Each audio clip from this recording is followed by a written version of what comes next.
জলপাইয়ের সিজনে জলপাইয়ের আচার দিব না সেটা কি হয়? আর সেটা যদি হয় তেল ছাড়া তাহলে তো কোনো কথাই নেই। আজকে আমি আপনাদেরকে দেখাবো কিভাবে তেল ছাড়া আচার দেওয়া যায়। প্রথমে আমি জলপাইগুলোকে ধুয়ে একটা ছুরির সাহায্যে চিকন চিকন করে কেটে নিব দানা পর্যন্ত। সবগুলো জলপাই আমার কাটা শেষ। এখন আমি আবার ধুয়ে নিব। এগুলোর পানি ছড়িয়ে এর মধ্যে দিয়ে দিব চিনি, হাত দিয়ে মাখিয়ে কিছুক্ষণ আমি ঢেকে রেখে দিব।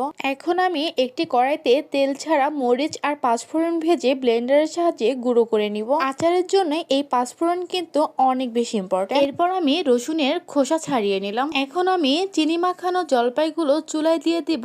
আর অবশ্যই খেয়াল রাখতে হবে চুলার আঁচটা যেন মিডিয়াম থাকে। কিছুক্ষণ নেড়ে চেড়ে দিয়ে দিলাম রসুন, পাঁচফোড়নের গুঁড়ো, মরিচের গুঁড়ো, স্বাদ মতো লবণ আর হাফ চামচ হলুদের গুঁড়ো। সবগুলো উপকরণ দেওয়া শেষ। ভালো করে নেড়ে ঢাকনার সাহায্যে ঢেকে দিব আর কিছুক্ষণ পর পর নাড়া দিব। যখন জলপাইগুলো লাল কালার হবে ঠিক তখনই জলপাইগুলো নামিয়ে ফেলবো। এই তো হয়ে